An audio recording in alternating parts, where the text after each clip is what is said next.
Okay, everyone. As I said, I apologize because I was fighting something last week, so it caught my voice. So um, I apologize for sounding like I'm talking from the bottom of a well, which is what it sounds like.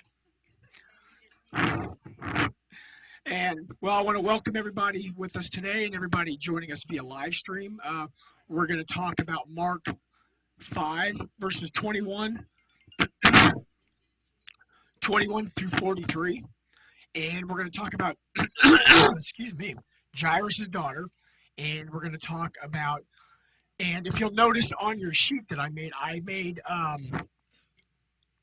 a boo boo here because I was trying to write, excuse me, I was trying to write this in a manner that wasn't was very delicate when I was talking about Jesus healing the woman with the menstruation flow, and I just ended up making it stupid. If you look like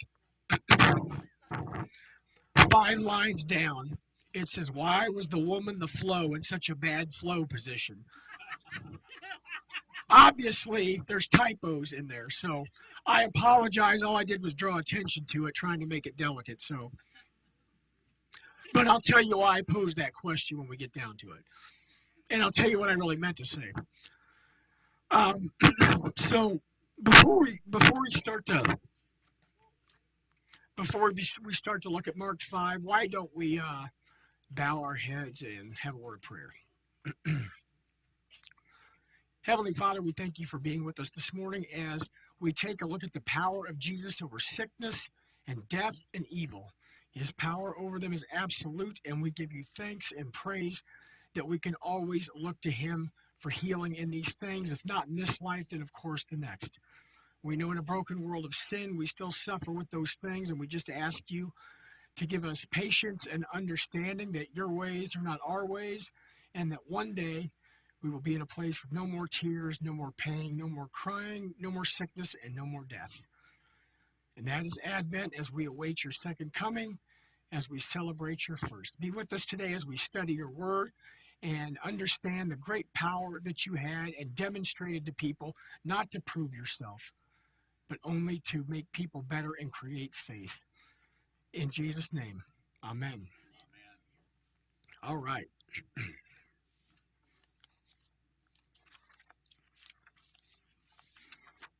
Okay, so now last time I don't know, did you guys talk about the healing of the demon possessed man? Do you remember that? The guy's cutting himself with stones and doing all kinds of crazy things that a lot of times they had people for years mixed up with demon possession and mental illness. It's one of those things. But we all know that Jesus knew the difference between mental illness or sickness and a person that was actually demon possessed because he actually drove the demons into a herd of pigs. But uh, I can't remember the last time I lost my voice. Anyway, we know that Jesus never did miracles, never showed his power in order to uh, validate himself for anyone at their request. Well, if you are who you say you are, let's see something special. Yeah, he never kowtowed to that. What he did, he had a specific time, a specific purpose, and a specific reason for doing it, and it was usually to meet first the human need, and then to create faith through that. What I mean is people that were hungry, people that were suffering from demon possession, from illness. And today we're going to talk about the ultimate healing as he raises a little girl from the dead. Okay, so verses 21 through 24.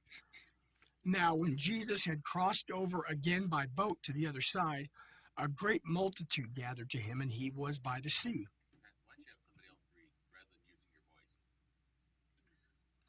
Because the people online won't be able to hear it. So that's okay. Now, when Jesus had crossed over again by boat to the other side, a great multitude gathered to him, and he was by the sea. And behold, one of the rulers of the synagogue, Jairus by name. And when he saw him, he fell at his feet and begged him earnestly, saying, My little daughter lies at the point of death.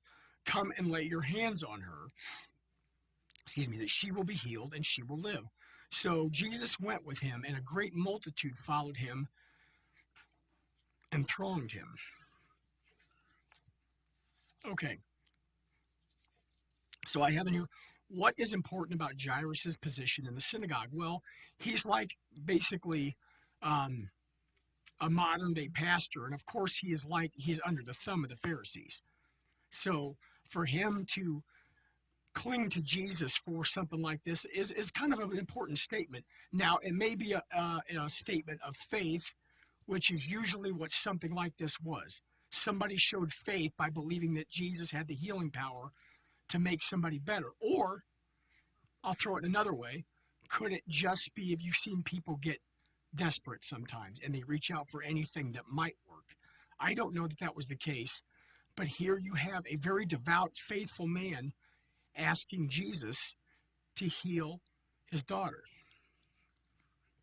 And right now, she's only sick, okay? Okay, so now I've got in there, learned knowledge and faith are not the same as we compare Jairus versus the Roman soldier. Now, Jairus was obviously a very learned man, as he knew the law, the things that you learn, the things that the Pharisees knew. But that's not the same as faith.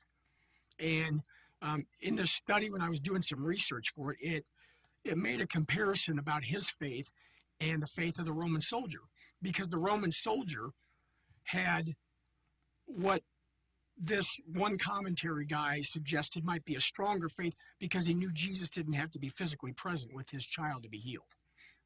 Just say the word and I know she will be healed. This is what they said. It may be that the man held a firm superstition in his mind, believing that the healer had to be present. It may be that he was just accustomed to thinking that way and never really thought about a person being healed in a different way. Whatever the reason, his thinking put Jesus in a box. To heal my daughter, you have to come and lay hands on her. When a Roman centurion came to Jesus in a similar situation, Jesus didn't have to go to the centurion's house to heal the servant. He simply pronounced him healed from a distance. I say it was the Roman soldier's servant, not his child. But here, Jesus did not demand that Jairus show the same faith the centurion had. Jesus responded to the faith that Jairus had. Jesus asks us to give him the faith that we have. That's one commentary. And then another part of this says, this was weakness of faith, far short of that of the centurion, who was yet a Roman soldier, which was odd because it wasn't somebody who was religious at all. Whereas Jairus, a learned Jew, knowledge is therefore one thing, faith another, and the greatest scholars are not always the holiest men. Now we know that we don't have faith because we have such deep theological education or deep theological understanding. That does not create faith. As I've said before, many men dedicate their lives and their careers to studying the Bible, to studying theology, for the sole purpose of tearing it apart and proving it wrong. They probably know more than any of us in here. I'll just point to myself, about biblical archaeology and those kinds of things, for the purpose of disproving it. So having theological knowledge does not create faith. IQ does not mean faith. And I think that's important. So it's comparing someone like the Roman soldier who absolutely had no knowledge of the traditions of the Israelites and their laws and their customs and their history with God, but yet he saw Jesus and believed in him.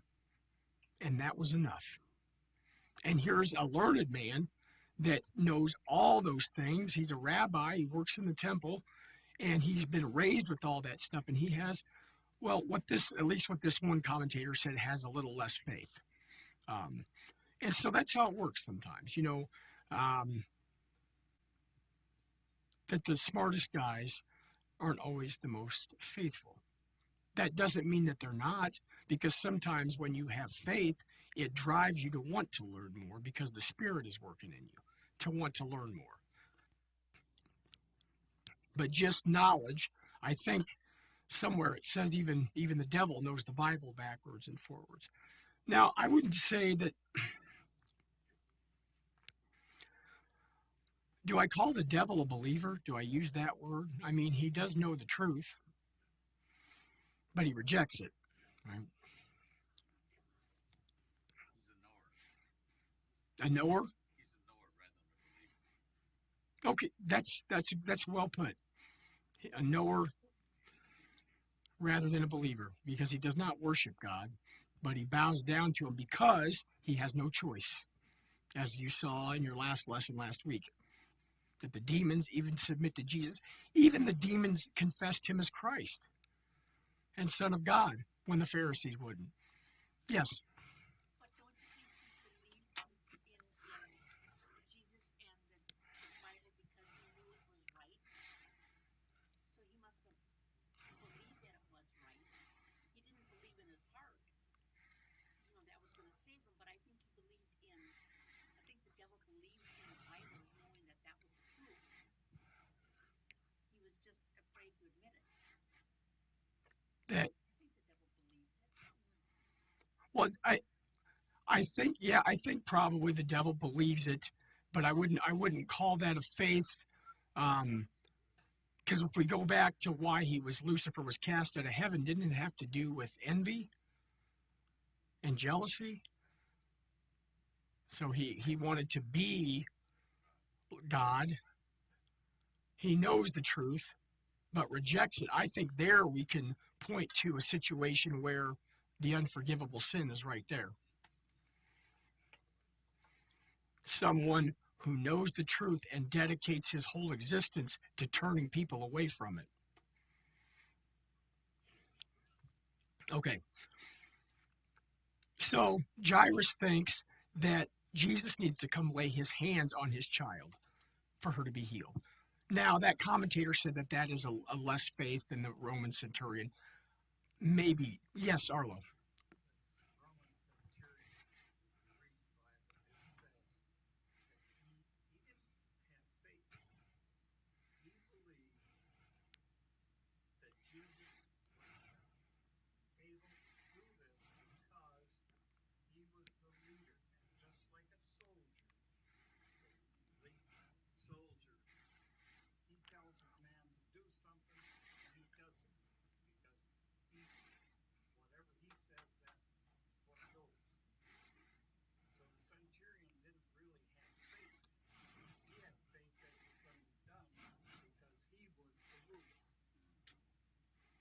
So you think his words to Jesus were simply an order? Is that what you mean, Arlo? Or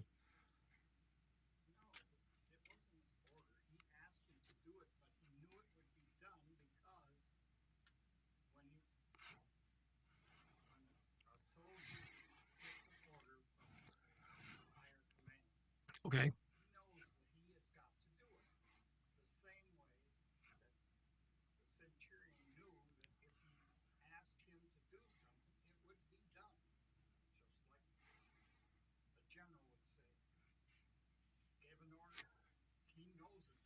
So Arlo, you're saying that this Roman guy believed that Jesus had authority over something, and whatever he's commanded, it would get done in some kind of way.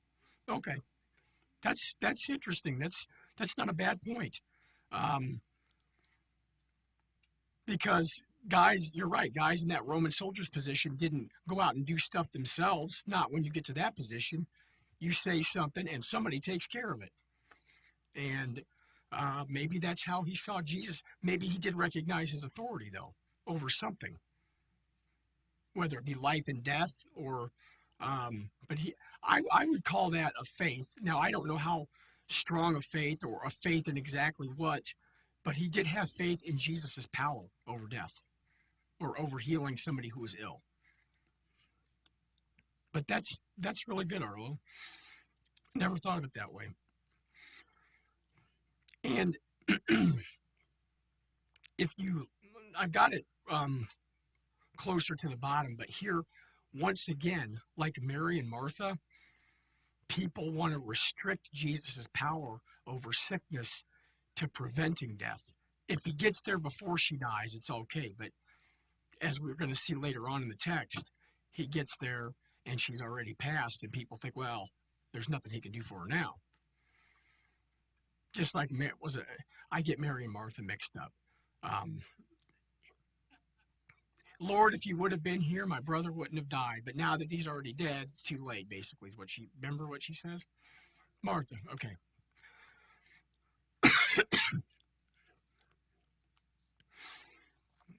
Okay.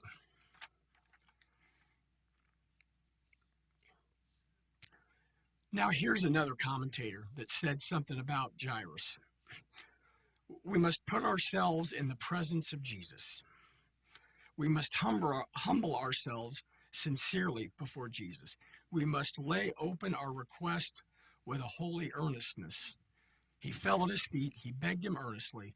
We must have total confidence in the power and the goodness of Jesus. Come and lay your hands on her that she may be healed and she will live. I don't believe, in my opinion, that sinners are able to have complete and total confidence in Jesus. We're always going to doubt. We're always going to have some kind of concern in our mind. We believe in Jesus, we believe in his power, but yet there are many times that we still worry, you know. Now, maybe because we still live in a broken world and we know things aren't always going to turn out the way that we would have them turn out. That doesn't mean we don't trust Jesus. That doesn't mean we don't love Jesus. Doesn't mean we don't believe in his power. But I think as sinful, broken human beings, we don't have the capacity to have total confidence in Jesus. If we did, Peter would have never denied. The disciples would have never made any mistakes. They would have trusted everything that he said the first time around. He wouldn't have to have predicted his death, how many different times before they finally got it. That's just who we are since the fall in the garden. We are not capable of perfect confidence. The only picture I've seen close to that, and he gets chastised anyway, is Job. But God still gives him a little lecture. Where were you when I laid the earth's foundations? Where were you when I set its dimensions? So I think people get confused sometimes in the book of Job. They think that Job, because it does say he was a righteous man, but was any man ever conceived with no sin except for Christ? Yeah, Dennis.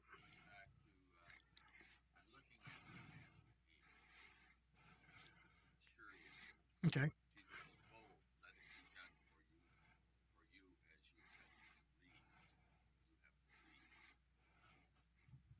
So that would suggest a faith, right? Yes. You have believed in my ability to make this happen for you, and that's something. That doesn't mean they have to understand the fullness of Jesus, because I don't know that anybody truly did. Because things hadn't come to right. Yes, Marty. You said that all doubt, and I've been in that position lots and lots of times. Is that a sin? Is what to When we doubt Jesus, is that a sin? That would have to be a sin, right? wow, that's a tough question. I'd have to. Marty asked, "Is doubting Jesus a sin?" I would have to say, um, it would depend on the context, because there are some people that think when we get sad when a brother or sister in Christ has died, that's somehow weak faith. But Jesus proved that's not true, because what happened when Lazarus died? He wept. Mourning for somebody who's been lost is not weak faith. Um, but I think there are certain situations, Marty, yeah, where it is, like where maybe something awful happens in our lives and we get mad at God and we curse him out, or there's no God. If there was a God, a momentary lapse, something that you come back from, but you shout out, that you're angry when you're angry. And people get mad at God.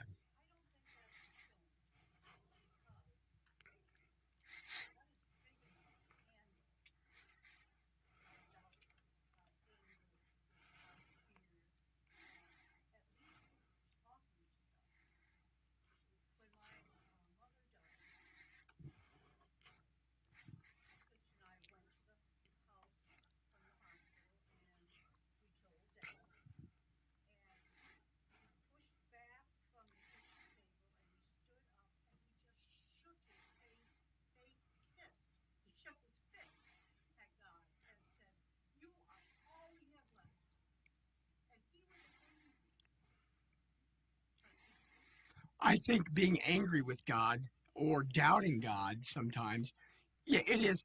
At least it's an acknowledgement of his existence. We're not saying, oh, there's no God. If there was a God, this wouldn't be happening to me. You get angry with God. But I think of I like a situation where it's not being mad at God, but it's a doubt in God. When Moses is sitting there at the burning bush and God tells him what to do, he's like, well, I can't go do that. I'm not an eloquent speaker. And after that, it's a weird saying, but it's in Exodus a lot. The Lord's nose, it's basically translated nose, burned against Moses. So he was angry with Moses for doubting him. But remember, he said, okay, I'll give it to your brother Aaron. I don't know that that means God's angry with us every time that we doubt his ability to do something, but, you know, um, it's tough. But I do think that we are incapable of having complete confidence because um, we all have different makeups. Some of us worry a little more than others. Some of us are a little um, we have a tendency to fret more than other people. Um, and I won't say because we're sinners, but it's because that we were born into a broken world that's not perfect anymore. And but whether or not that's a sin, more it's a tough question. I don't think in this context, Jairus's, if you were talking about Jairus specifically, I wouldn't necessarily call his a weaker faith maybe than the centurion, because you also got to think the centurion was talking about a servant. This man's talking about his child. That's going to, I think, open up a little more room for desperation. Um, I don't necessarily call that a lack of faith, but fear. I mean, this was his last hope. Yeah, Arlo.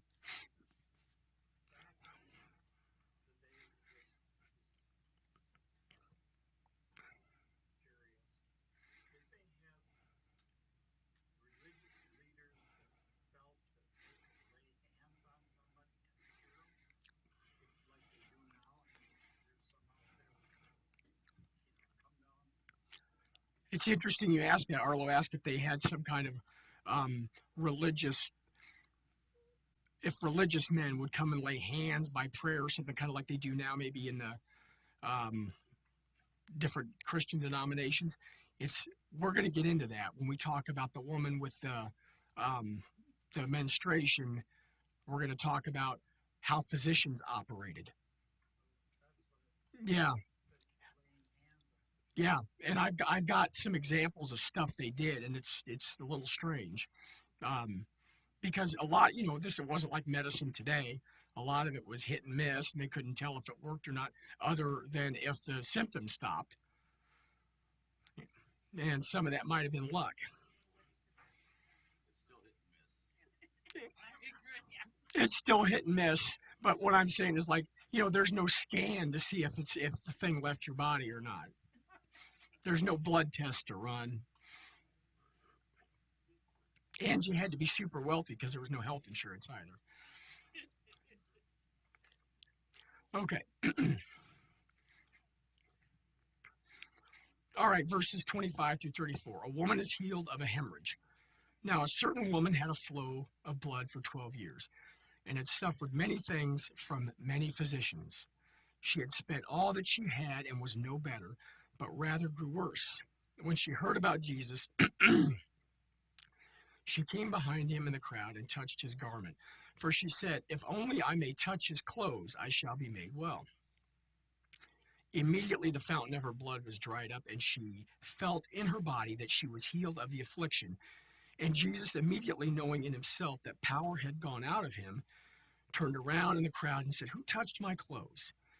But his disciples said to him, "You see the multitude thronging you, and you say, 'Who touched me?'" And he looked around to see her who had done this thing. But the woman, fearing and trembling, knowing what had happened to her, came and fell down before him and told him the whole truth. And he said to her, "Daughter, your faith has made you well. Go in peace and be healed of your affliction."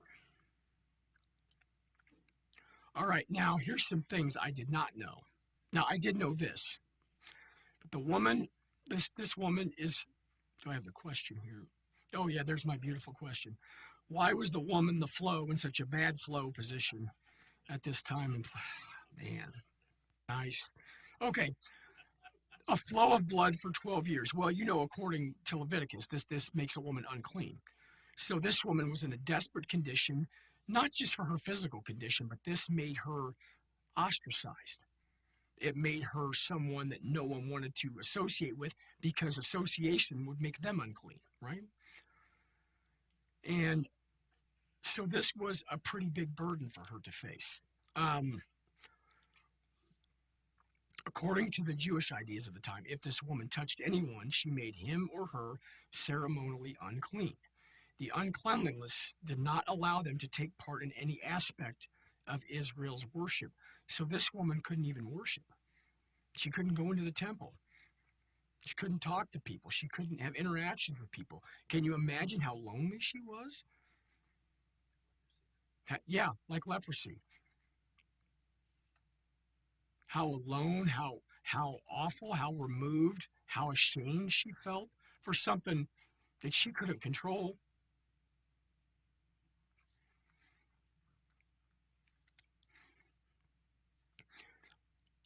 This is what I didn't know.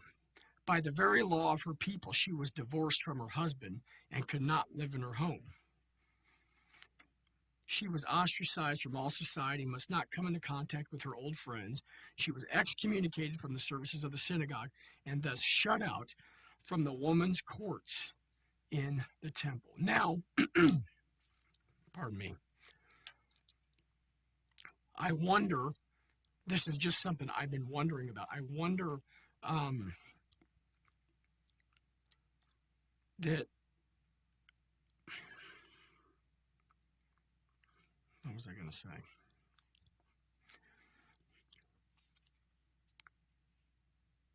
Okay, divorced from her husband, could not live in her home, was ostracized from society, could not come into contact with her old friends. Oh, I had something in my head. Oh well. Okay, she had suffered many things from many physicians. This is what I found, Arlo, that some of the things that they did. The ancient rabbis had many different formulas to help a woman afflicted like this. And a rabbi who had researched this says, take gum of Alexandria, of alum, and of Corcus hortensis. I don't know what these things are, by the way. The weight of a zuzi each. Let them be bruised together and given in wine to the woman that hath an issue of blood. But if this fail, take of Persian onions 9 logs, boil them in wine, and give it to her to drink, and say, Arise from thy flux. But should this fail, set her in a place where 2 ways meet, and let her hold a cup of wine in her hand, and let somebody come behind and off right and say, Arise from thy flux. But should this do no good, and then there's just ... meaning they're running out of formulas of shooting in the dark. And people are paying a ton of money for this. And I've got in there, why do you think the physicians couldn't help her? Does anybody have an idea why that might be? It's obviously a medical problem. They didn't know how. Yeah.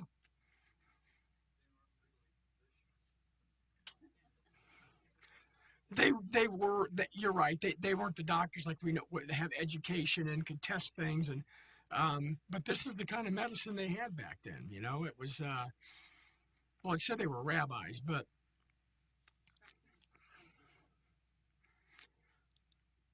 and this is my take on it. I think she wasn't going to be relieved of this condition until Jesus, for the purpose of of this being in Scripture. I always go back to the disciples and everybody about the man who was born blind. Well, what has this man or his parents done that he was born blind? And Jesus said, no one sinned. Well, I mean, we've all sinned, but he said, that's not why this man was born blind. He was born blind so people could see me heal him. Now, he doesn't make that statement here, but that is my guess as to why this woman suffered this thing until she came across Jesus. And she thinks, only if I may touch his clothes, I shall be made well. Because this woman's condition was embarrassing and because she was ceremonially unclean, she would be condemned for touching Jesus or even being in a crowd. She wanted to do it secretly. She would not openly ask Jesus to be healed, but she thought, if I may touch his clothes, I shall be made well. So, in order to spare herself embarrassment and ridicule, and perhaps Jesus even getting angry with her for touching him while she's unclean, she just thought, if I reach out and just touch him, then I won't have this problem anymore. And that's a faith in and of itself. And here it says, one commentator here said, since we have no evidence in the Bible that Jesus healed this way before, it seems that the woman acted at least partially on superstition. Her faith had elements of error and superstition, yet she did believe in the healing power of Jesus. These commentators are really hard on these people's faith. Well, there you go with the theologically smart again. This person didn't have a strong faith. Come on. Um, some guy named Robertson. Nah, I knew that was coming. I knew it was.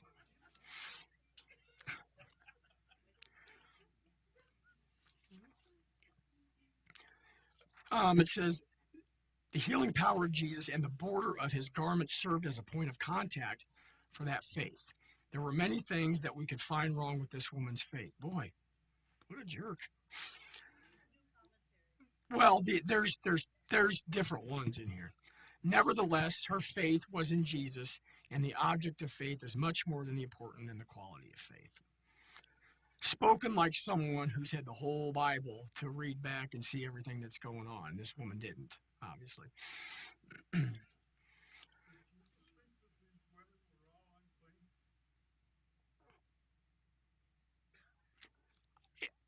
I think he realized that according to the ceremonial law, they were unclean and the problem that it created for them. I don't know if you're asking me that if it bothered him, it doesn't say. All it says is that he healed her. I assume he healed her because he thought it wasn't a good predicament for her to be in. Um, but maybe that was for her so she could worship, so she wouldn't be ostracized because this was making her miserable. It doesn't really say whether or not it bothered him because obviously what a lot of the Pharisees and things and people just thought was wrong, Jesus wasn't always of the same opinion, about Peter. Right.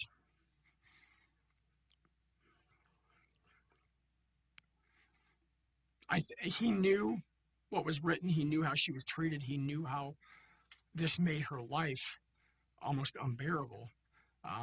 So whether or not it bothered him that she was unclean, I would say no because he had the power to make it right.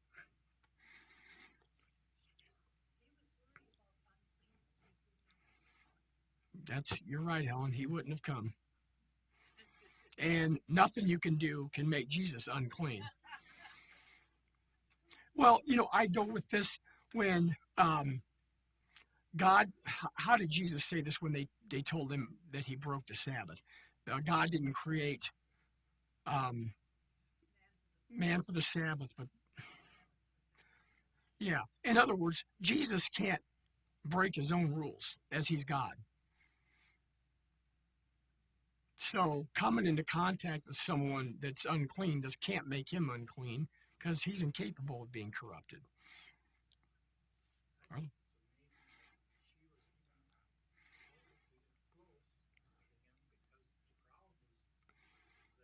Mm-hmm.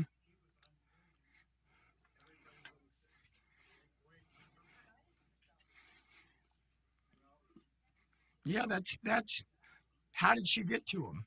My yes.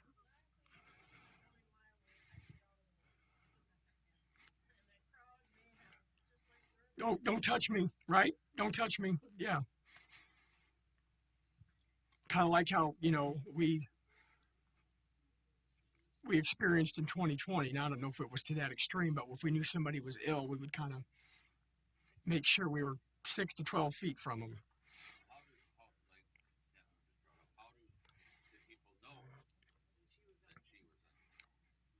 That's a good question.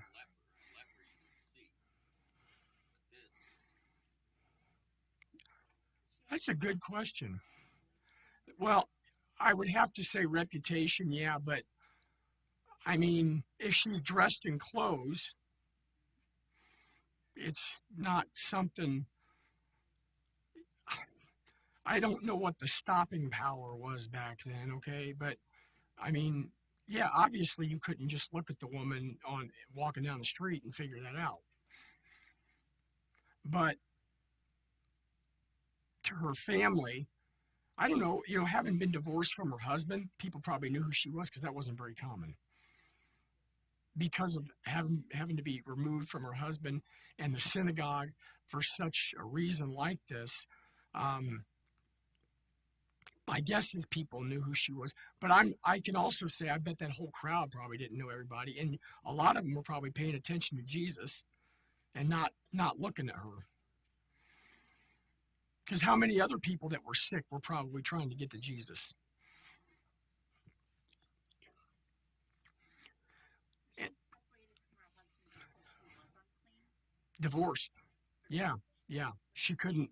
He couldn't be married to someone who was in her situation. She couldn't worship. She couldn't be around anybody. She probably was recognized because she lived like the lepers did, separated from society.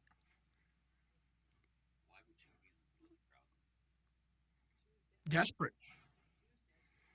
Here was the solution to her life of seclusion. All I got to do is touch. All I got to do is get one hand on him, and this is over. Think about what some of us would do with some of the things that we've got if we could just reach out to Jesus and it would all be gone.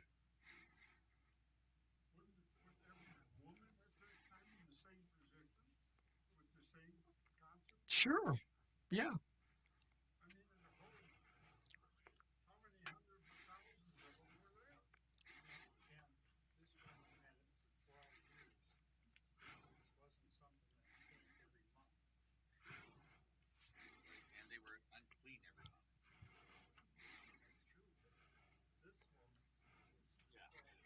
And there was a ritual for what a woman did after that to make herself clean, and she was never able to do this because it never stopped. So she couldn't observe the law because she was unable to. Okay, so Matthew, okay, and it says she touched the hem of his garment and the borders of the outer garment that all Jews wore. Every devout Jew wore an outer robe with 4 tassels on it, one at each corner. I didn't know this either. The tassels were worn in obedience to the command in Numbers 15:38 through 40. They were to signify to others and to remind the man himself that the wearer was a member of the chosen people of God. That's from a guy named Barclay. So I didn't know that either.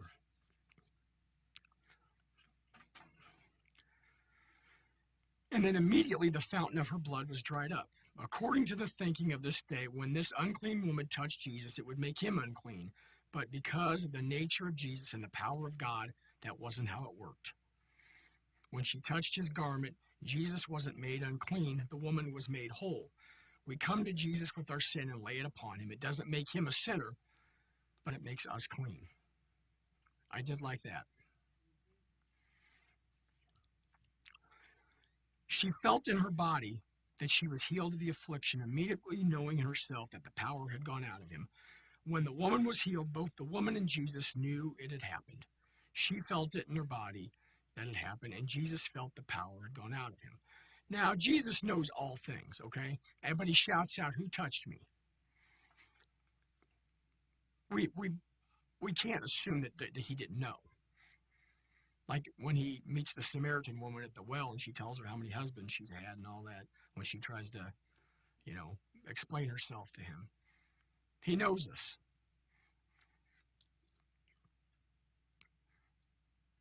So what's the point of why he asked for that? Maybe so others could hear and understand what he's talking about. Maybe he wanted his disciples to know. Okay. This is,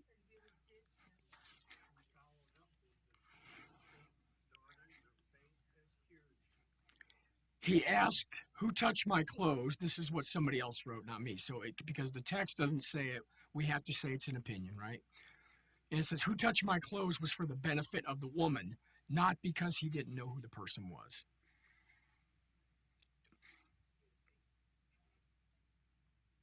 What's she going to benefit from that? What's the point of her? What's the point of him saying, "I know someone grabbed me"?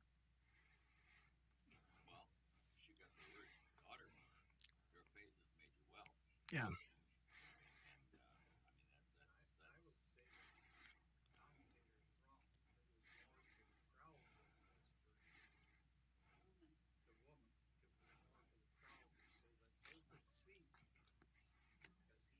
Because if she felt in her body that she was healed, she knew. She didn't need another comment.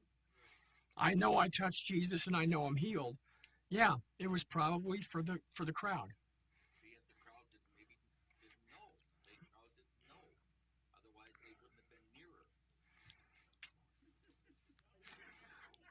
The Bible is not completely clear, it's sufficiently clear for salvation, right?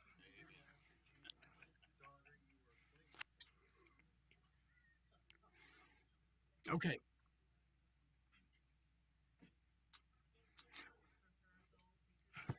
acknowledging now not bleeding anymore. That she was now no longer unclean, she was clean.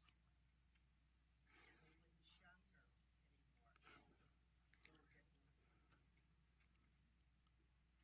wouldn't shun her anymore. Okay, so let's see. Here, but the woman, fearing and trembling, knowing what had happened to her, came and fell down before him and told the whole truth. So it did cause her to go to him and tell Jesus what she suffered from.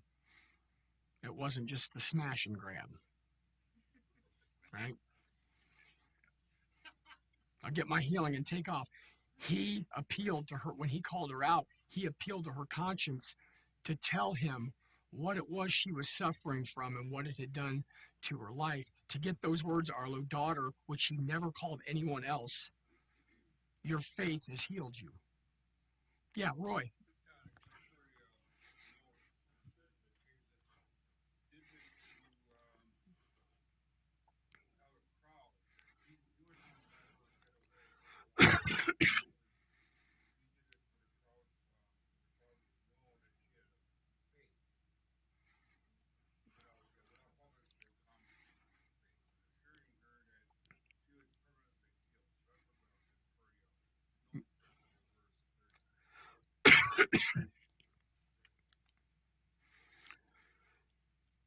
So Jesus did it that she would know she was healed. It was true that Mark tells us she felt in her body that she was healed.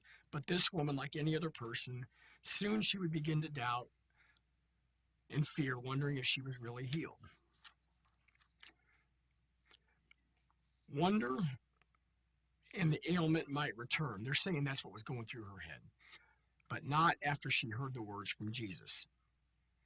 Go in peace and be healed of your affliction.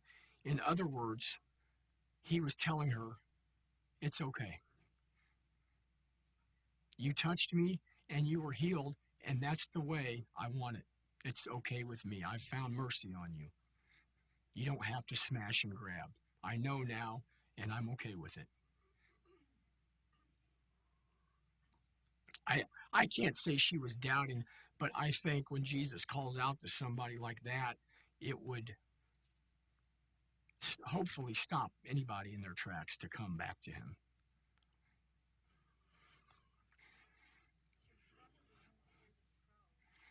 Could, yeah. And it mentions in here, did Jesus do this to embarrass her, to have her come back and tell this thing, you know, this humiliating, embarrassing thing that she'd been going through for 12 years? And that's why she reached out to him. No, he didn't do it. He did it in order that she come to him and he tell her, use those words, maybe for our sake, daughter, your faith has healed you. Go and be healed from your affliction.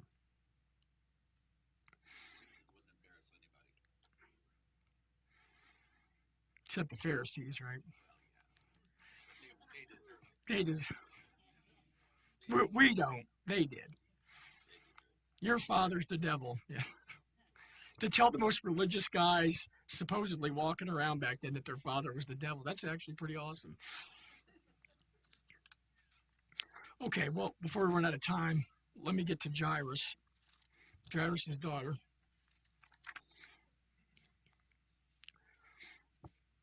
While he was still speaking, some came from the ruler of the synagogue's house. He said, your daughter is dead.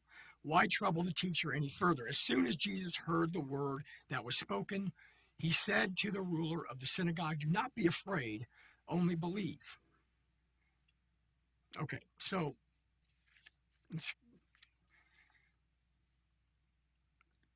and then it said, and he permitted no one to follow him except Peter, James, and John, brother of James. And then he came to the house of the ruler of the synagogue and saw a tumult and those who wept and wailed loudly. And he came in and said to them, why make this commotion and weep? This child is not dead, but sleeping. And they ridiculed him. And roughly translated, ridiculed can be laughed too. They laughed at Jesus, like, you idiot. Can't you see this? This child is dead. But Jesus was making his reference to the power over death and the temporary state that it is. What Bible are you reading from? I'm sorry, I have a NIV Bible, but I've been reading from the notes that I got out of this commentary, so I don't know what they're using. She did the second part first, and now we're going to the front part. No, she's talking about some of the language I used. Oh, that's not where are we at here? Yeah. And But Jesus kept looking around to see who had done it. Then, okay, hold on.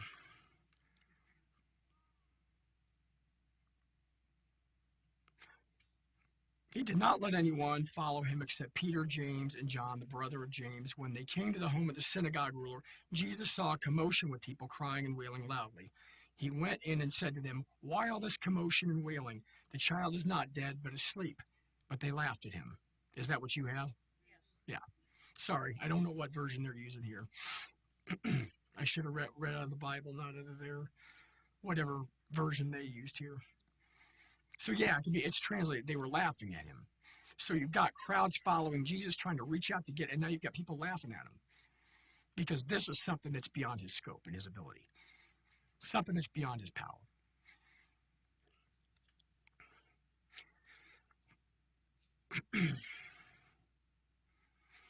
I did not know this. In that day, it was customary to hire professional mourners to add to the atmosphere of grief and pain at a funeral. I did not know that. As if you would have to accentuate the death of a child to make it more sad.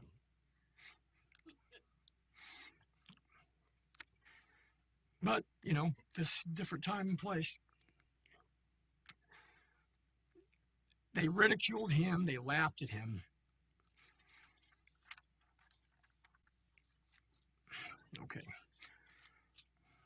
After he pulled all out, he took the child's father and mother and the disciples who were with him and went in where the child was. He took her by the hand and said to her, Talitha cum, which means, little girl, I say to you, get up. Immediately the girl stood up and walked around. She was 12 years old. At this, they were completely astonished. He had given strict orders not to let anyone know about this and told them to give her something to eat. They were overcome with great amazement. But this is a different word. When when I think it was Mary who first saw Jesus arise on Easter morning, it said, the word I think is taumazo. I don't get into Greek very often, but it basically translates to fear and amazement was having them. That means they were scared. This kind of fear, this kind of amazement was one of great joy, one of excitement, not one of, what the heck's going on here. So I think I remember reading a sermon from Luther. I don't remember everything that was in it, but he made reference to how death is almost lighter than sleep because a simple word from Jesus can wake you. And the way he wrote it, it was a lot more eloquent than I just put it. But you can't be dead enough to where the power of Jesus cannot wake you from that sleep. Jesus has demonstrated his power over evil, over sickness, and now over death. And they were laughing at Jesus because they knew, well, this guy, he might have been like a physician or a healer, but now, like Lazarus, she's already dead. There's not a thing he can do. Wrong. You remember with Lazarus, Jesus let him die on purpose. To the point where even 3 days later, the smell and even the old Greek myths about the spirit still being with the body within 3 days, he let all that pass so he could show his true power over life and death. Well, and then what's crazy to me is, don't tell anybody. He does that several times. Don't brag about me. Tell no one what you have seen. That's like, to me, that's probably like telling a little kid not to do something because, yeah. Well, and it's just like, don't tell anybody, but all those people outside that are wailing Are now, we're not going to have a funeral. Time out. We're having lunch. Don't tell. It's secret. Well, wasn't it that Jesus did not want to be known as the healer, as the miracle worker? He wanted to be known as the word for his message. The message that he was, yeah, he was not. he did. It's the same thing with feeding the 5,000. He did not want anybody to know about it. He even told they had 5,000 or 10, 15,000 people there, but he didn't want them to be known as the feeder. Right. And obviously people are talking because these great crowds wouldn't be following him if they weren't. But I think it shows Jesus' state of being humble. I am not here to be a trick pony. I am not here because I need to prove to the world who I am. I'm here to meet needs and to create faith with the things that I do, not just to shut people up.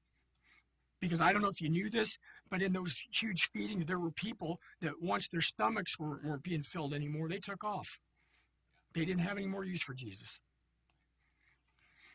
All right, so you guys got to get to worship. I'm sorry I kept you. Thank you for bearing with my voice. Wow.